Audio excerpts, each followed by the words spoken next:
Hey, what's up, folks? Welcome back to the... Hey, Dakota, a friend might give me a new name for our podcast. The Friendly Apostates. A lot of these religious fundamentalist YouTubers. Really? You know, that's a freaking great name. Yeah, Friendly Apostates. I like that. But I originally came up with the idea of stoner Catholic, bad Jew. But, ah, man. I don't know. Apostate has a good ring to it. I just love pissing off religious Orthodox people. Yeah? Yeah. Like, okay, so here's the thing. You've seen Stargate SG-1 a billion times, right? Oh, God, yes. Okay, the whole point of that show is don't question reason, bring reason to a dogmatic, dark ages, superstitious universe, correct?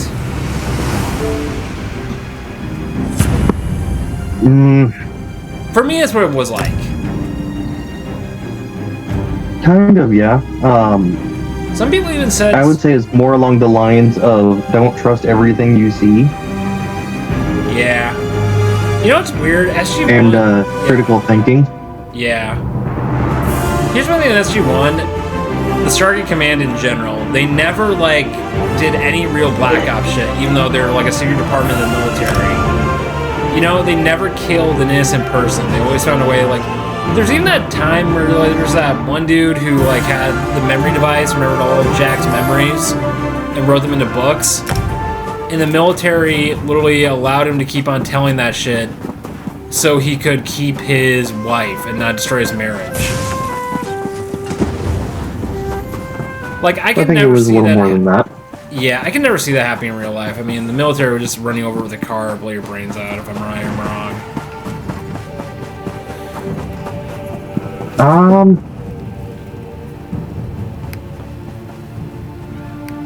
No, I think you're, no, they wouldn't, because that has other issues that come with it. Yeah. So, getting to the main topics of today. You're a Nordic guy, right? Yeah. What's your favorite Nordic, themed video game? For me, it's Skyrim and ESO.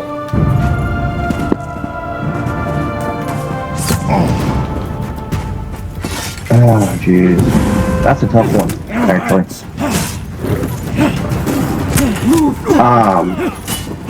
Probably Skyrim. You know what, base? I mean, look, the dragons are... It doesn't get more metal than Skyrim, okay? It's a dragon Ragnarok, alright? And then you get into how deep and fucking trippy the Elder Scrolls lore is, you know what I mean? Yeah. I've heard some people say, some people really string the Elder Scrolls, and they'll get high while they're reading the books. They just go on a massive binge where they're just going on binges of reading the books randomly across every Elder Scrolls game. It's fucking awesome. Yeah, I didn't even think about that. Yeah, it's a weird kind of concept of content, you know? My biggest issue with modern day YouTube, there's not much art like that left. It's all politics and philosophy, which I fucking hate, you know? Captain Alhana said they'd meet us here. Yeah. God, I miss the old days of YouTube. Fuck.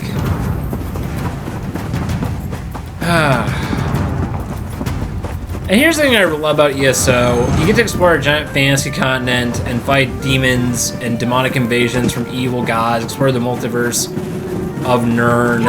It gets really lore deep. There's a lot of roleplay spaces. I just love Elder Scrolls Elder Scrolls Online for that reason. What's your favorite Elder Scrolls game aside from Oblivion, from Skyrim? Have you played besides Skyrim?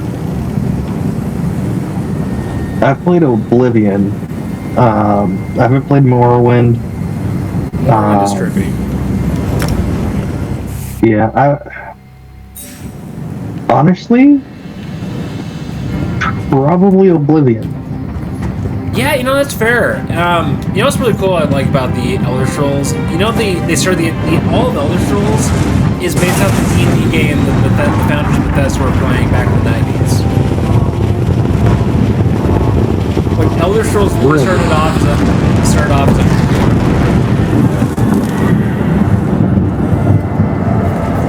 Elder Scrolls literally started off as a D&D homebrew, and I fucking love it for that. That honestly makes it so much more sense now. Yeah, right? Just thinking about it. I mean, I don't go over the heavy, like, cosmic lore of Elder Scrolls. Like, if you go really deep, like, the Aedra are little planets in the sky. The Daedra are not even demonic in, like, the classical sense of, like, Christian demonic, even though Stop a they look moment, it. please. They're, like, pagan demonic, you know? They're more like daemons than demons, you know what I mean? Yeah.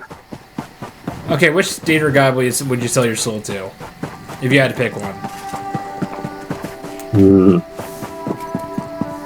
Ooh. Praise Moloch Ball. Ooh. Praise Moloch Ball. Oh, fuck Moloch Ball. That's Hey, he's such my a patron simp god. choice. He's my lord and savior. Shut your mouth. Friggin' Sheogorath for the win. Sheogorath is an annoying Irishman with freaking magical powers. Yes, who's also more powerful than Moloch Ball. Hey, Moloch Ball is a Chad, alright? He is a Chad, alright? He is a Chad. Can you believe it? Dragons in your own homeland. And I just ignore parts of the lore for headcanons. No, you know how Moloch Ball is in my eyes? Oh, how? He's a wannabe Merida. Oh, fuck you. Fuck you. You know, I'm bringing... That's just the beacon. You know that's the biggest asshole thing You know, in Skyrim. I'm writing a fan fiction right now. I make jokes about it, but I'm seriously writing it. I tell this to Goss all the time at the Crucible. I'm writing a rom-com with Moloch Ball, a snuff book with Moloch Ball and Slanesh. I don't seem to be You making would. much. I get so many looks when I tell them that. And so many people when I tell them I want to get a Moloch Ball tattoo, they're like, especially women, get really, really uncomfortable around me for some reason. I can't imagine why. You know he's a god, right? Yes, God. I do. This is being very facetious. God, Yeah. I can't speak English today. Yeah. Well, here's the thing. My favorite Elder Scrolls DLC probably has to be the original Morrowind DLC they did. That was a good one. I really liked the Gates of Oblivion, which it was literally you get to go into the realms of Oblivion, this public dungeon, and fight your way through the hordes of Daedra. And what's really cool about Imperial City, you literally fight armies of other players in the bowels of the Imperial City, and at the very center of the Imperial City is a Moloch Ball boss. While you're also fighting armies of Daedra and other players. I just fucking love that, okay? That's top tier PvP, alright? But no, I could see that. what's your take? What pantheon do you think the Elder Scrolls gods fit more into? Because, correct me if I'm wrong, isn't like there's all these different pantheons in Elder Scrolls throughout all the cultures of Tamriel. And a lot of times it's just namesake, right? You must bow to Yeah. or die. Like in some cultures, Daedra are worshipped alongside Aedra. Destroy them. Well, so you have to look at it from the inspiration for the game. Yeah, pagan pantheon. Which, no, not just pagan pantheons, because there's different pagan pantheons. Okay? Yeah. I will ensure You have the Roman, tales are told. which in this case they got inspiration apparently from the Holy Roman Empire, with the, this one person is a god thing. Yeah, Charlemagne. Yeah. But then you look at it, and a lot of it is based off Norse mythology, Right. which makes sense. I mean, what other people in there do they just actually call it by name like that? They're friggin' Nords. Hold there, Sarah. Yeah, who did you side with when this came to the Skyrim conflict? The Empire or the Nords? This is my way of testing to see if you're a good friend or not, whether I can trust you. Here, well, as is true style of Sheogorath, neither. Neither. Really? Yes. So I hated, because I've been through both. Yeah. I went through both lines. Been through both multiple times. found a mod that actually gave me my third option, Yeah, yeah. which was neither. I assassinate friggin' Caesar or whoever, Caesar, whatever. Yeah, the Emperor Reed. And then I also, there goes the actual, the Nord guy. Yeah, I can't remember his name. What's his name? The guy with the voice. Was it Storm Shield or something like that? Yeah, Stormcloak. Alfred Stormcloak. Yep. Yes. That's it. Yeah. Yeah. How? Because they're both assholes. Yeah, how accurate is, like... Yeah. Sorry, didn't mean to reject you. No, you're good. How accurate is Skyrim to Nordic mythology? You're more in that culture than I am. Like, are the Nords in Skyrim accurate to Nords in real life? No, and they won't be, because we don't know everything that went on back then. We know a lot. Yeah. We're still learning about it. And we know clothing choices, we know weapon choices, we know purposes behind a lot of stuff because it was recorded and passed down and all this stuff, yeah, right? Bloody Eagle, that's another example. Yeah. Yeah, Bloody Eagle. Bloody Eagle, yeah. And that was their form of But if you look at the Nords, they're not, like... It's heavily based on actual, like Norse, friggin' Sweden, Finland. Like, it's actually based on that. Very solidly so. Yeah. But, obviously, they had to change a bunch of little tweaks because it's a magic world. Yeah. And then there's also the basic AI that they have where it's basically... Once you get to a certain point, you're just a stealth archer, and that's always how the build goes. Yeah. And then they think it must have been wind. This doesn't sound heretical to all the Catholics and the frickin' and Tolkien fans in the chat, but I wish Yahweh was a giant dragon bearded sky daddy god. That makes so much more sense than a giant man in white cloak. Just make Akatosh the image of Yahweh. I want that to be a thing. It's in my head canon. Oh god, I love Akatosh. He's my Giant man in a white cloak. Talking about the frickin' Christian depiction of God.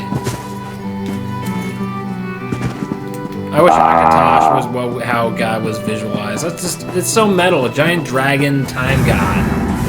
Okay, I love that. Have you also done the side quest in Skyrim? You go into the sex goddesses like church and there's like leather straps and like money and all that shit. Yeah. That was fun. That was fucking hilarious. I went on a Slaughter Fest for about an hour after that. Yeah. I was not openly thrilled about that little Easter egg being thrown in there. Well, I gotta remember, the Aedra aren't straight up, like... I mean, they might look like they're, like, sort of like the Valar from, like, Lord of the Rings, which we can get into that in a little bit. Like, the Aedra just feel like they're... I used to always get the Valar and the Nine Divines kind of mixed up. I thought it was the same thing. But the more I got into it, the Aedra are more, like, paganized than they are, like, Abrahamic. Yeah. It's something I've noticed. I don't know if it's my lack of lore, Submit and become mine. but they are... And be destroyed. The thing that sets them apart is there's no one eye. You can kind of figure, oh hey, here's the Guardian of Mankind, so that's the Thor stand-in. Right. They have a Tyr stand-in. They have a Freya stand-in. But actually finding Odin, well, that kind of makes it the whole thing. And then there's Asgard, which they don't actually ever discuss. Yeah. What's your favorite race to play as in Elder Scrolls? What race do you identify the most with? Orcs? No, actually. You're an orc guy, huh? Nope. What? I am not. Are you an Argonian? Are you a scaly? No. Is he? You fucking furry. You fucking furry. And that's That coming does not make me a furry. from a guy who wears a Star Wolf costume to frickin' Colossal Con every fall. That makes you a furry. Hey, I'm not into it for sex reasons, okay? I'm not into it for sexual reasons. You're still a furry. I'm not a furry. You're more furry than I am. You wouldn't even let me explain the tactfulness that I have behind why I choose to eat. Why? Because of my playstyle. You're stealth. Like I said, it always ends up being a stealth archer. Yeah, that's base. Yeah.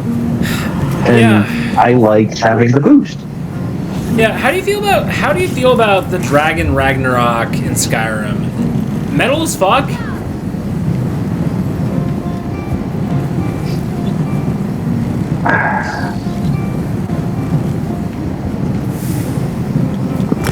I think there's only one.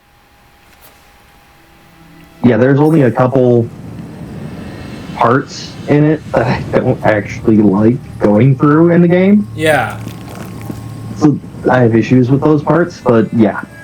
Alduin is straight up the world it's serpent. fun. Alduin is straight up the world serpent, if you think about it. Kind of. Yeah. Man, here's where I guess it could be a standard for Norman Yonder. Yeah. So what roles do the wolves play in Ragnarok? I'm curious. Fenrir? Yeah, the wolves. The wolves of the apocalypse. The wolves they play in Ragnarok. Wolf. Fenrir. Or Fenrir. Yeah, Fenris. Yeah. Because I know some. Well, Yeah. they had to convince Fenrir to put on the chain.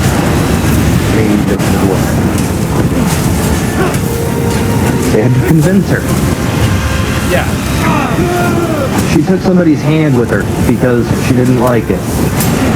Yeah. They couldn't just make her. They couldn't force her or subjugate her. They had to trick her into it.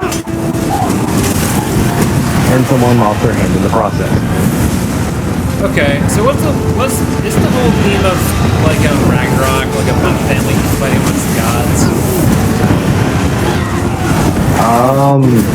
Kinda. I wonder you know, I'm not going to probably have it most accurate, but basically, you have the adopted war orphan who teams up with Loki. the angry fire guy Yeah. and his own kids, and ends up roping in the frost giants because, well, he's actually a frost giant. To go and Soulless one thinks just go and fight for no apparent reason. so fool. Yeah. How do you feel about So how do you feel about the depiction of Loki in Marvel Cinematic Universe? You've done nothing, mortal. The MCU. How do you He's feel too about the tame. MCU Loki? So that depends on which Loki we're talking about. You know that just as well as I do. We're talking about the new one? The new Or one, yes. The new comic one? The new one. The movie or comic one? Movie. God. If only they could actually do the shit.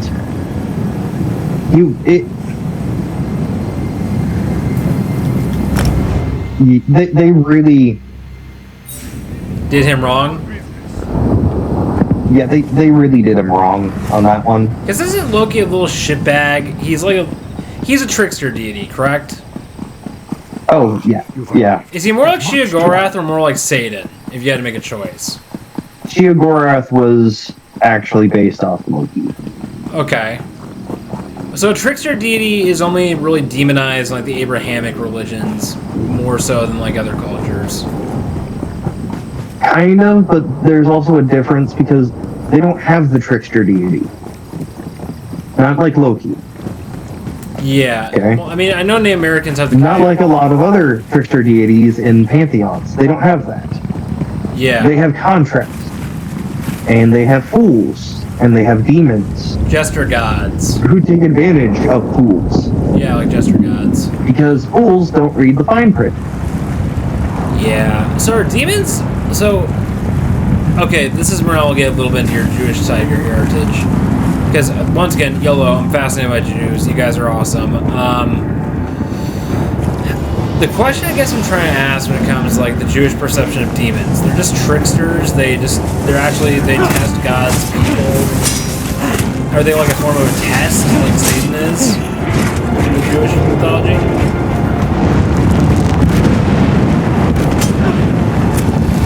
So, I'll give you my understanding of it. I may be wrong, I may be right. This is my understanding of it. They're not trickster deities. They're not like coyotes. You know, as a Navajo, they're not like the coyote. Right. They're not like Loki. They're not like Shugor.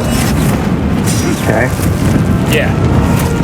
The way they're depicted in, like, the show Lucifer, or Carlton, very particular about contracts. Yeah, okay. They're more supernatural. They're fallen angels. They're not really demons. Yeah. Because we're probably referring to the fallen angels specifically for demons. Yeah. Not like Shin or anything. We're talking about like fallen angels. Because there is, like, other things with demons and stuff like that. The fallen angel ones are not tricked.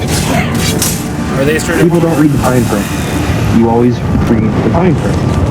They followed the person they believed in the person that they wanted to follow because, again, this is my understanding of it, was essentially because they did not have free choice like humanity. Yeah. Somebody got upset because they were literally made to do a task. Yes. And somebody didn't like Sacrifice that. those servants in my Huh. name. Because have you studied Luciferianism? I mean, the whole point of Luciferianism is the obsession of associating Lucifer as like a spirit of like free will, perseverance, and self-determination. Can you see that from your perspective, or is that a misunderstanding? That's a misunderstanding, Huh. I think. I mean, there are Because- aspects of like Levian Satanism I agree with. You know, like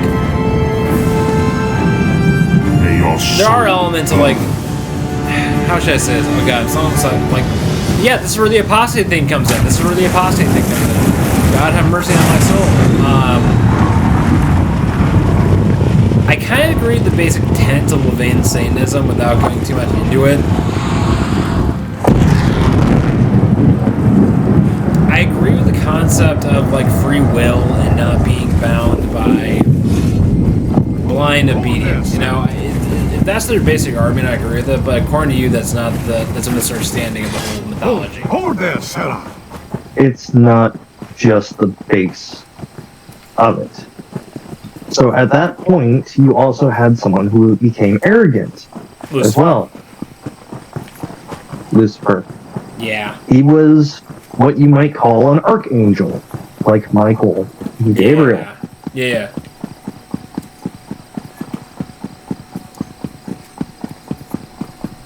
And It honestly, I'm going to try and explain it as best I can, but it hurts my brain to think about. yeah. Okay, because this goes through, well, okay, so God created the angels. Yeah. The angels were basically made to serve him. You know, okay, cool. And Lucifer does this rebellion thing. Okay, and Yeah. now we have the fallen angels, and then they do some things, and then that actually messes up the humans that were made that weren't, so, because Lucifer he fell a long time before Adam and Eve. Before you didn't. A very long time before. Yeah. So, but then he's also used as a test, and this goes into kind of one of the thoughts that, well, yes, Hitler did bad things. But at the same time, when you understand and look at all of the documents involved, from involving the Jewish community at that point, back within 20 years, let's say. So let's start off at 1936. So from 1916 forward, because that's about where you're at. At one point, the Jewish community in Europe was invited to where we're at now. They were invited to Israel. Yeah. Because they would bring knowledge and skills with them that weren't present in Saudi Arabia and Jordan and Libya and all that. Because you guys are really good at building things. You guys are really good at building things. Well, yeah, you kind of get that way when you,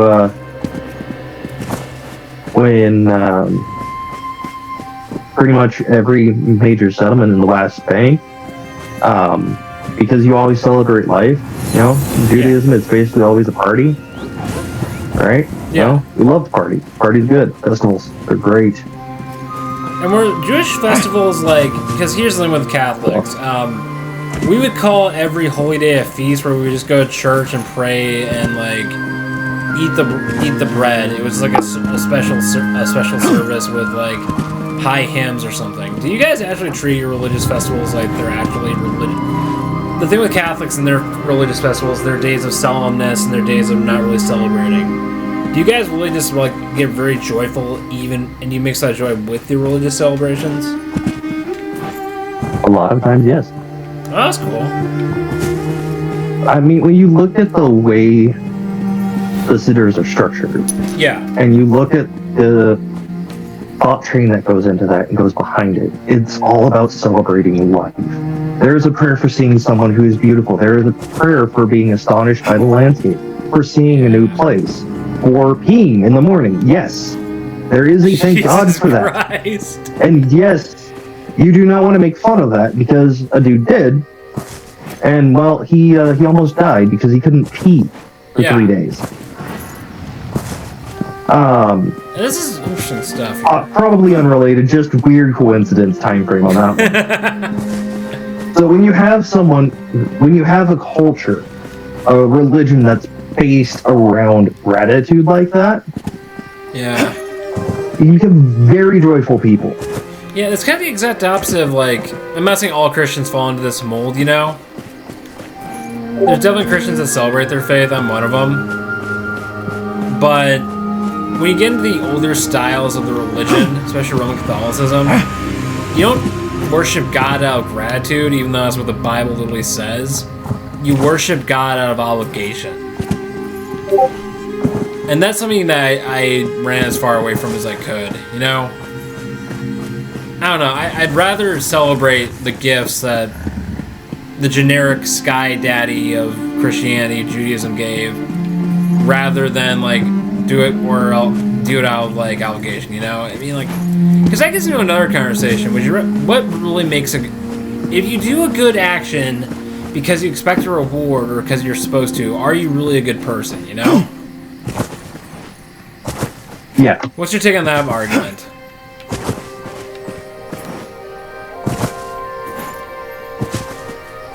I don't really have any problems with that argument. But it's not in the right understanding, I don't think. Yeah. Because this is going to be one of those things that I kind of cherry pick from the tree, so to speak. Yeah, I do. But there is a phrase that is used at so many festivals, and let's say that someone dies in the community, or something that happened while I was over there at one point.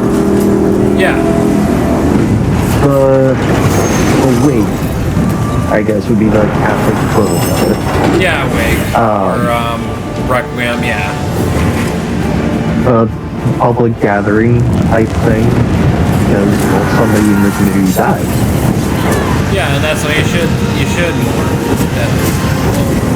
Say what about Catholics? They do have a very good sense of community. I will give that about Christianity. So, the phrase that's brought about at that company just said so often, I think, at those events, Yeah. is Am Yisrael Hai.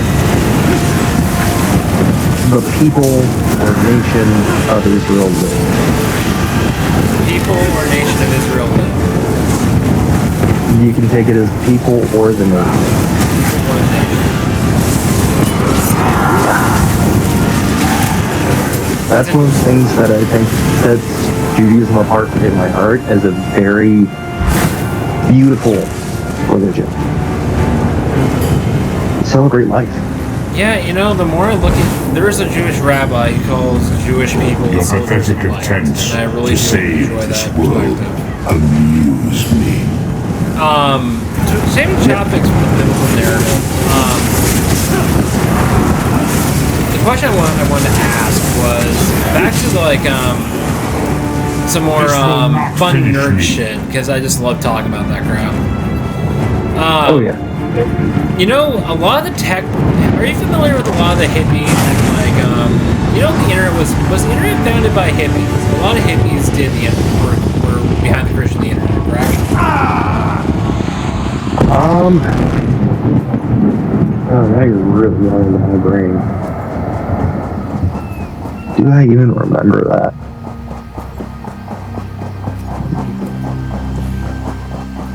Hey, Black Banana, I gotta use the bathroom. I'll be right back. I think.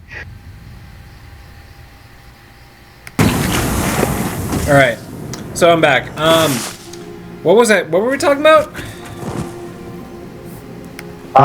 We were talking about the hippies and the internet. Oh yeah. So I listened to this YouTuber, Jason Liu.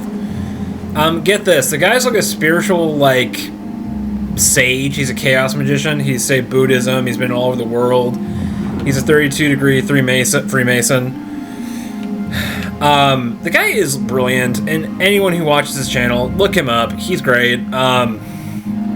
Weirdly enough, this is gonna be a little tirade. The reason I bring this up, have you ever met a white American Buddhist guy who became a monk?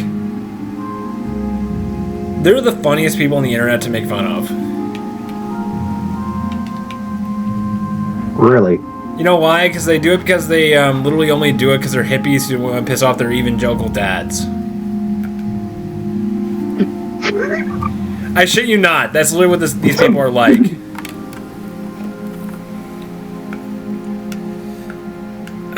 God, yeah. Oh, that's fantastic. They literally go all Asian just to piss off their dads. And that's why you'll never find a white American... There's even a stereotype like this in Hollywood. Every white American guy who becomes a Buddhist monk is not really as wise and sage-like as the Tibetan ones, the actual Tibetan ones. But dude, I listen to a lot of Buddhist monks on YouTube, along with a Jewish rabbi who I really respect. And dude, it's like talking to it's like listening to a fucking Jedi. I shit you not. It's like listening to a fucking Jedi. And Yeah. by the way, if you guys are, I will be hosting D&D streams on this channel again. Dakota will be joining. Dakota, do you want to tease your character a bit? Well, my character for this go round of D&D is based off of a character from a show that I find quite funny and also enjoyable. Yeah. It's one of my go-to shows.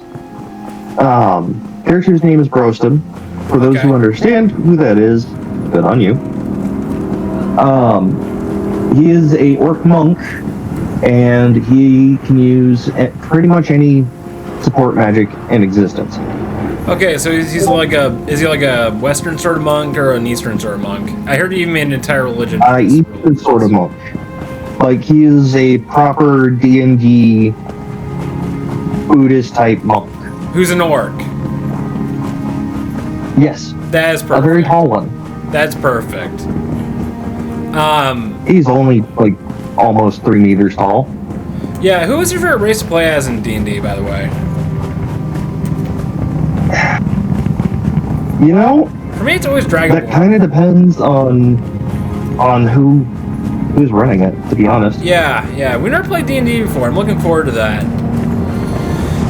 It's gonna be wild. so am I. It's gonna be wild. You can watch that on my channel, folks. It does come out. But that's what we're talking about, the tech bros. The tech bros. A lot of the tech bros, a lot of people in the tech industry, and there's a lot of weird shit that goes with this. A lot of people in the tech industry are esoteric.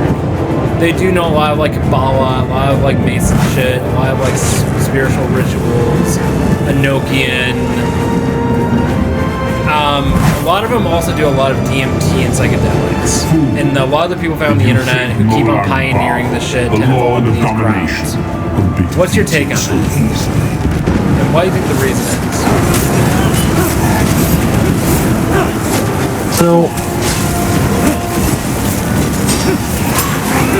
I don't exactly know the reason for it. My thought train falls along the same lines of how there's people out there who are trying to model a network system like how fungus and mushrooms have. A true interconnected system. Like,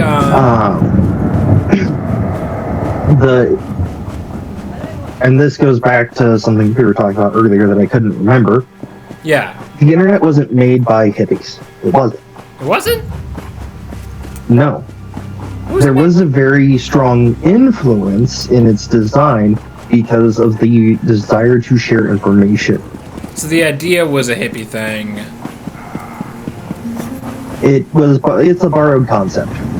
Okay. Everything being interconnected and the sharing of information and stuff. Yeah. Internet, there you go. Yeah. I don't know. I mean, when I look at all this tech bro shit and like all these like very cultured elites who do the Kabbalah. By the way, how do you feel about Hollywood elites like Madonna doing the Kabbalah?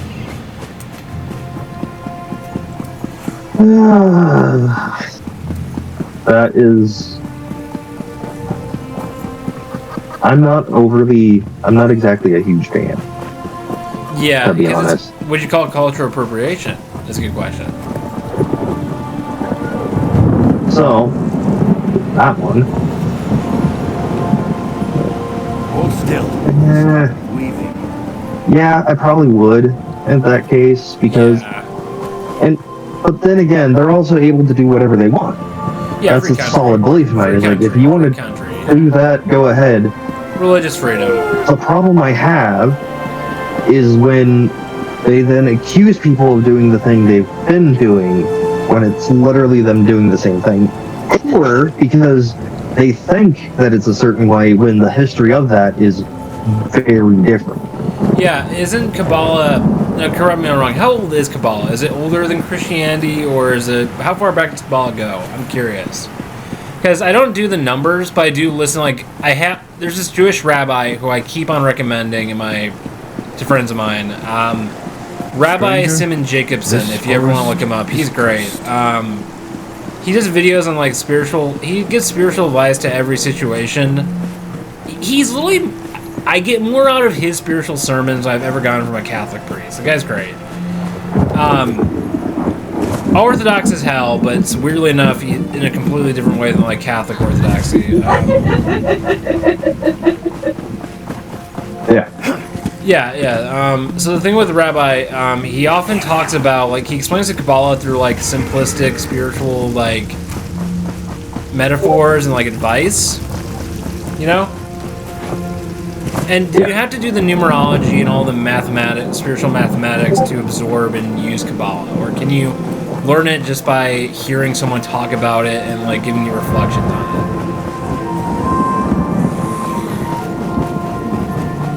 it? So first, I need to make sure you understand I am not a practitioner of Kabbalah.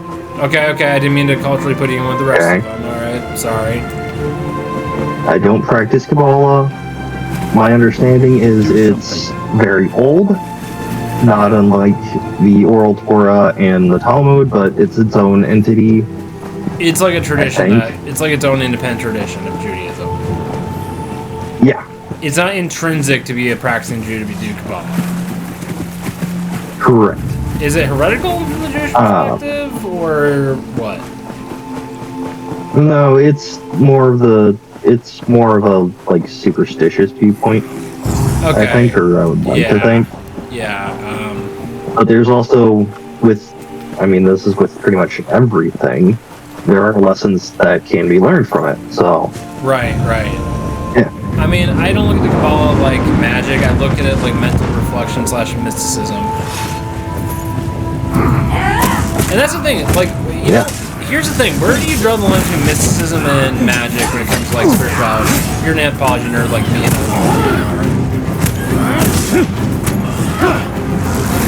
That one. The line between mysticism. Where do you draw the line between mysticism, like the kind of Jedi stuff, from like magic? Honestly, there's so much overlap in my mind when I think about those. Yeah. That usually, if you are a mystic, you're generally pretty superstitious as well. Yeah, that can lead to mental health issues. And I don't necessarily mean like the step on a crack, break your mother's back superstitious thing. I mean very superstitious. Like everything's a message from God. That actually makes sense.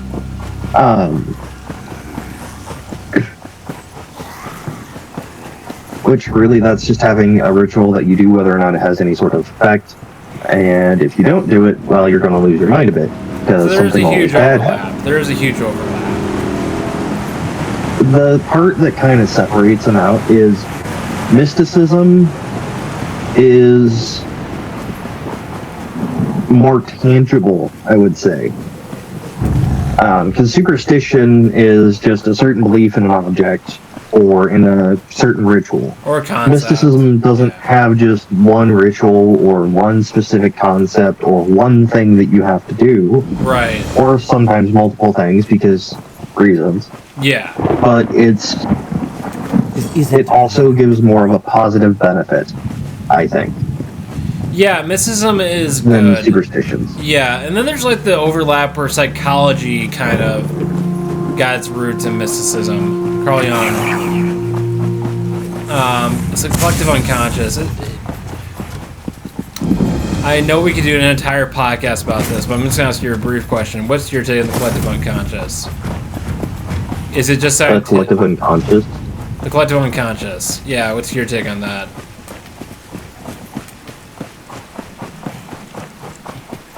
I don't know. I wouldn't define anything as that personally.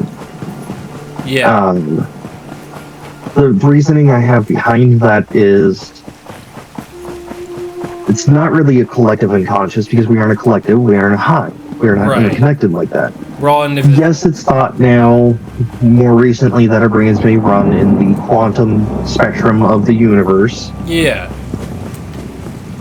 But we're still not a hive mind. Right. There is a behavior analyst side that comes into this with psychology, and it's group mentality, not collective unconscious. It's not like the Force. Okay. But that's this is not a collective unconscious, and that has that's separate from the collective consciousness. Right, the collective consciousness. There's a difference between the two. And that's why the Force is actually the collective consciousness, not the collective subconscious. And it's not even on the same scale. Yeah. Because the collective consciousness is, you kind of call it an apex point, where excess energy from us exists. Yeah, because it's weird. When we have scientific evidence when a person dies, there is an energy transfer. That is a thing. Yes. And following the laws of thermodynamics, energy and matter cannot be you can't just create something from nothing. Is the short of it. Yeah, that reminds me of energy and matter will maintain themselves in their balanced state, regardless of what you want them to do. Yeah. That's interesting. Nothing ever truly dies. So it's always eternally recycled as well. Nothing ever truly dies. And maybe that applies also to the soul, the consciousness, or the consciousness, whatever you want to call it, Maybe that's also part of it. That's worth thinking about, Well, for all we know, though, we could just be the hallucination of a giant tree somewhere. Yeah, the stoned ape theory. That's fun shit. Yeah. My favorite okay, here's my thing about philosophy that I just fucking love. All the weird shit that philosophers came up with in the early 20th century. Have you heard of... There was literally a philosopher who thought every time someone goes to bed, there's a cybernetic ghost that travels the world and sodomizes everyone while they're asleep. Huh? And that's where nightmares come from. There was a philosopher who literally thought that. I shit you not. That makes no sense. Well, have you heard the evil god theory, the green monster theory? No. This one's interesting. This one is actually kind of real.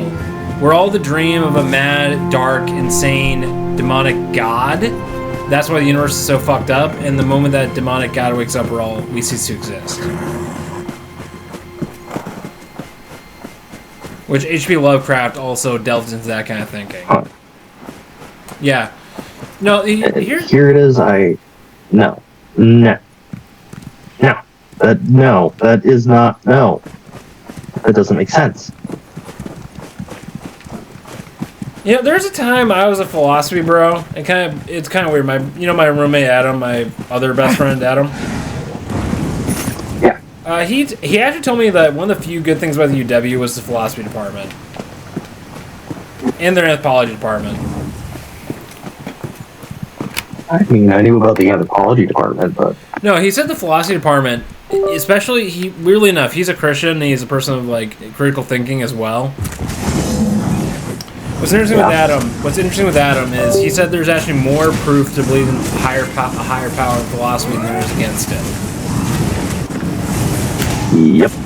Which is, if I ever do go to the UW, I'm going to take a philosophy class just to get my mind open. Because oh man. I like philosophy when it makes you think and ask big questions. I hate it when it's used just to make everyone feel angry about the way the world is and make you feel like you're some sort of enemy and you were meant to save the world, you know? I hate philosophy when it's used for social issues.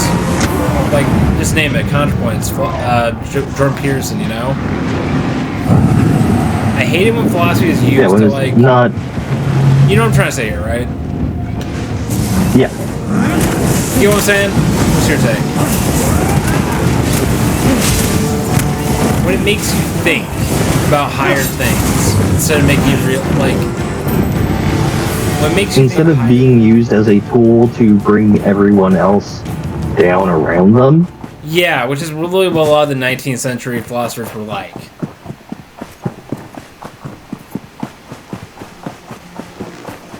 I don't know. I think philosophy. Yeah, I could see that. I think philosophy should be a tool of understanding the universe and exploring the deepness of ourselves, instead of being used as a way of saying how unfair the world is and this guy's an asshole because he makes more money than you. You know what I mean? Yeah. Political philosophy, I fucking hate. Philosophy should never have been politicized. And as we approach the last 10 minutes... A lot of things never should have been politicized. Yeah, there's a lot of things that shouldn't have been politicized. In closing, the last 10 minutes I want to talk to you about, let's see. Back to where we all started with this. But yeah, like I said, if you ever want a good laugh, just go to walk around on State Street or some liberal ass college town and look for a white guy who's nerdy as hell and he's in a Buddhist robe and he's getting high. You will have a fun time just laughing at that. I bumped into a literal hippie Buddhist monk on State Street. Literally, the weird thing is, that entire time it was also a massive gathering of Catholic priests at this massive cathedral downtown. So I was surrounded by Catholic priests all over the place. My inner altar boy was terrified. I was really scared. Trauma. So I was walking away from all this shit, and the Buddhist monk was like waving at the priest, saying, "Please forgive me for my sins, Father." Oh, Glorious, it sounds right? like somebody who's just having a good time. Yeah, it's funny. Geez. That's funny. Oh, it doesn't matter which way you slice it. That's funny. That's funny. Yeah. But no, in closing, I mean, I'm gonna ask your recommendations here.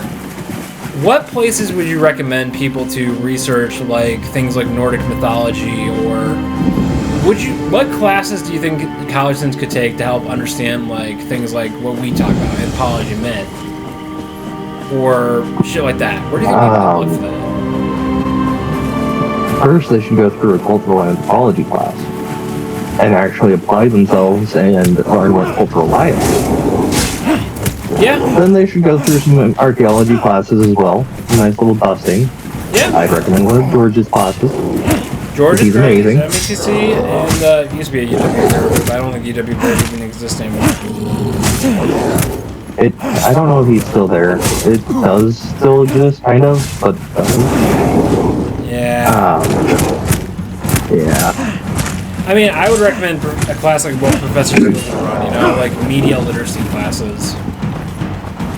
Yeah. Like heavy text-based classes. Classes where you read literature, like real literature, you know? Those are always the best. Yeah, so you would recommend anthropology classes? I don't know about that. What do you mean? Definitely cultural anthropology. Ideally, a cultural anthropology class focused on indigenous populations. Yes! That's how you mean met. Yeah. Dude, that was a fun class, even though there was only four of us. We can win this battle. That was fantastic. That was one of Dr. Coolman's awesome classes. She was awesome. What's another? Yeah, are there any good books you'd recommend to people that can help them get into this kind of stuff? Well, for you Christian folk out there, there's the Book of Jasher, which is just a fun read, and the Book of Enoch. Get high and Not read Christian the Book of folks out Enoch. there. That's always fun. Get high and read the Book of Enoch. That's fun. Yeah. My regret. You still should read them, even if you're not a Christian reader. They're good stories, at the least. It feels like there's a lot of overlap with the Greek myth, with the Book of Enoch and the Greek. God, who's the titan that brought the humans fire? Fuck, I'm blanking on his name. You know the myth I'm talking about. I'm blanking on it. God, Prometheus. Yeah, I see a lot of overlap with Prometheus and the Watchers. Is that just me or what? They're not even on the same scale. Teaching Not even forbidden on the same knowledge scale. to uneducated apes? You're comparing apples to dragon fruit. Yeah. Very much so on that one. Yeah, you know what's weird about the Book of Enoch? And Yeah, it's so unique. So fucking unique. Oh, man. Now, is that canon in Judaism, the Book of Enoch? no. Really? It's one of those books that's off to the side. Yeah. Why didn't they make the cool stuff canon? Why didn't the cool stuff get canonized? Instead we get all this boring shit about, like, incest and talking beavers and killing. Have you read Proverbs? I've read Proverbs. Have you read Psalms? Psalms is a little less entertaining to go through, but it's still kind of fun to read. You know, Proverbs, though? I've read the part with the Leviathans, how Yahweh battled cosmic beasts at the beginning of time. And Leviathan. Well, there were two giant beasts that were made. Yeah, the Leviathan, which is an ocean person. So thing, Leviathan entity. and Behemoth were full-blown deities, or like cosmic beings. Like, Full-blown animals. Full-blown animals. full-blown animals. Like the Kraken. Like demi-beasts, kinda? you can equate Leviathan to Kraken. Was it more snake-like, like serpentine, than it was a kraken? No, So it wasn't a sea that's serpent. probably Quetzalcoatl. It wasn't a sea serpent. I don't think so. Huh. Jormungandr and Quetzalcoatl are the serpent types. Yeah. You know what's interesting? Leviathan got turned in the Middle Ages by some Catholic monk, probably high off like perfume and like copium. Leviathan is literally in the Seven Princes of Hell, the demonic prince, I believe, of envy. No, gluttony. I think it's gluttony. And they literally are the guard beasts of hell. I'm like, where is all this cool metal shit? Why don't they teach this to kids in Sunday classes? You know, fuck. Damn, you could get a lot of... The hell? Yeah, in Christian The hell mythology. that man smoking? Yeah, because... Is that rye poisoning? Yeah, no, this was a Christian monk who, during the witch trial, said Leviathan was a giant dragon who was a demonic lord, like, think supernatural logic. And they... Oh, that makes sense. And they were the guard I beasts. see what it is. Leviathan. Because Leviathan is actually not clearly defined, it's just kind of a general understanding of what Leviathan and Behemoth are. Yeah. They're not strictly defined in Judaism. At least not that I know of, not that I've learned. I don't know, I Somebody out there think might. it's cool, though. I mean, I think it's cool. I think it's metal as fuck. So of course they did that during the witch trials. They took anything they could during the witch trials. Yeah, in the witch trials, are you familiar with the Cathar genocide? Vaguely. The Albigensian Crusade. You might get a kick out of this. So the Roman Catholic Church feared the existence of a quote-unquote heretical sect of Gnostics, a new religion popping up in France, southern France. And modern-day anthropology has pretty much proven this group never really existed in the organized form that history has thought it has. They were pretty much just a bunch of Catholics that had weird folk beliefs. I'll put it that way. The Pope sent a crusade of Templars against all of southern France, and the Templars, before they walked into a city full of just normal everyday citizens, everyday people, he said something in Latin: "Kill indiscriminately. God will know who his are." And that was just the beginning of it. It was a systematic genocide, and it was actually more effective. It was more effective at wiping out the people, the belief, than the Holocaust was. Huh. Why does that sound like the Inquisition? Oh, it was the Inquisition. And the other Inquisition. That's it, the Inquisition got And the started. Intifada. Yeah. Gotta love the Intifada. Yeah. Well, we'll be ending the podcast for tonight, folks. Thanks for tuning in, and Dakota, once again, always a pleasure, dude. Always a fucking pleasure. Yeah, man. You know, this is always a blast to do. Yeah, and like I said, we will be doing a D&D game probably next week or the week after. And you can find me on Mythos Pathways. It's my Patreon. You can find the link below. Until next time, folks, stay sane, and fuck Disney.